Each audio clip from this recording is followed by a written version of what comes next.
P T N news کے ناظرین السلام علیکم۔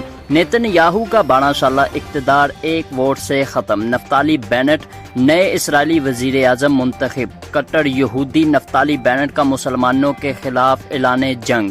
بالآخر 13 جون 2021 کے روز فلسطینیوں کے ولن اسرائیلی وزیر اعظم نیتن یاہو کے 12 سالہ اقتدار کا خاتمہ ہو گیا اور اسرائیلی پارلیمنٹ نے صرف ایک سیٹ کی اکثریت سے نئی اتحادی حکومت کے قیام کی منظوری دے دی۔ حالیہ انتخابات میں صرف 7 نشستیں حاصل کر کے 5ویں نمبر پر رہنے والی دائیں بازو کی قوم پرست جماعت کے سربراہ نفتالی بینٹ 8 اتحادی جماعتوں کے متفقہ امیدواروں کے طور پر اسرائیل کے نئے وزیر اعظم کے عہدے کا حلف اٹھا لیا ہے۔ یمینا پارٹی کے سربراہ نفتالی نے اس عزم کا اظہار کیا ہے کہ وہ سیاسی تعطل کے 2 سالوں میں 4 الیکشن میں ووٹ دینے والی قوم کو متحد کریں گے۔ اپنے خطاب میں نفتالی بینٹ نے کہا کہ یہ غم کا نہیں بلکہ خوشی کا دن ہے، کیونکہ جمہوریت میں حکومت کی تبدیلی ہوتی ہے۔ مختلف جماعتوں کی اقتدار کی شراکت کے معاہدے کے تحت یمینا پارٹی کی سربراہی کرنے والی نفتالی بینٹ ستمبر 2023 تک اس عہدے پر فائز رہیں گے، جبکہ مزید 2 سالوں کے لیے اقتدار سینیٹر یش ایدید کے رہنما یارل لیڈپرڈ کے حوالے ہوگا۔ تاہم دیکھنا یہ ہے کہ کیا نئی حکومت 4 برس چل پائے گی، کیونکہ اسے پارلیمنٹ میں صرف ایک سیٹ کی معمولی برتری حاصل ہے۔ دوسری جانب پارلیمنٹ میں بحث کے دوران نیتن یاہو نے دعویٰ کیا ہے کہ وہ جلد واپس اقتدار میں آ جائیں گے۔ دوسری جانب فلسطینیوں کے نمائندوں نے نئی حکومت کو مسترد کر دیا ہے۔ فلسطین کے صدر محمود عباس کے ترجمان نے کہا ہے کہ یہ اسرائیل کا اندرونی معاملہ ہے۔ ہمارا موقف ہمیشہ سے واضح رہا ہے کہ ہم کیا چاہتے ہیں کہ 1967 میں یروشلم کے دارالحکومت کی حیثیت سرحدوں پر واقع فلسطینی ریاست ہو۔ غزہ پر کنٹرول رکھنے والے اسلام پسند گروہ حماس کے ایک ترجمان نے کہا ہے کہ ایک قبضہ اور نو آبادیاتی وجود ہے جس سے ہمیں اپنے حقوق واپس لینے کے لیے طاقت کے ساتھ مزاحمت کرنی چاہیے۔ امریکی صدر نے اسرائیلی وزیر اعظم کو مبارکباد کا پیغام بھجوا چکے ہیں اور انہوں نے ان کے ساتھ کام جاری رکھنے کا عزم کا اظہار کیا ہے۔ یاد رہے کہ نیتن یاہو سب سے طویل عرصے تک اسرائیل کے وزیر اعظم رہے ہیں، جو سالوں تک سیاسی افق پر چھائے رہے۔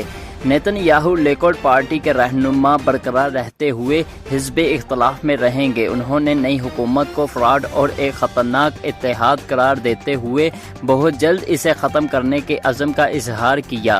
دریں اثنا نئی حکومت ان کے خلاف رشوت خوری اور دھوکہ دہی کے الزامات پر کیسز چلانے کی تیاری کر رہی ہے۔ نامزد وزیر اعظم نفتالی نے شکست خوردہ نیتن یاہو کے گھر کے باہر جمع ہونے والے مظاہرین سے اپیل کی ہے کہ وہ اشتعال انگیزی سے بچیں۔ انہوں نے کہا ہے کہ میں نے نیتن یاہو کی جانب سے متعدد الزامات کے بعد بھی خود پر کنٹرول رکھا ہے، جو کہ ضروری ہے۔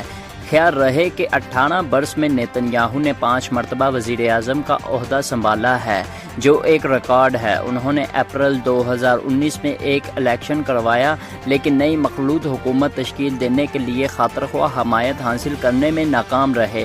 اس کے بعد 2 اور الیکشنز ہوئے جو نتیجہ خیز ثابت نہیں ہوئے۔ تیسرا انتخاب نیشنل یونٹی کی حکومت کے حق میں آیا تو نیتن یاہو نے اس وقت کے حزب اختلاف کے رہنما بینی گائیڈرز کے ساتھ اقتدار بانٹنے پر اتفاق کیا تھا، لیکن یہ معاملہ ستمبر 2020 میں ختم ہو گیا، جس کے نتیجے میں چوتھے انتخابات کا سلسلہ شروع ہوا۔ اگرچہ لیکود پارٹی 120 نشستوں والی پارلیمنٹ میں سب سے بڑی پارٹی بن کر ابھری ہے، لیکن نیتن یاہو دوبارہ حکومت کے لیے اتحاد بنانے میں ناکام رہے اور یہ کام لیپرڈ کے حوالے کیا گیا، جن کی پارٹی دوسری بڑی جماعت بن کر ابھری ہے۔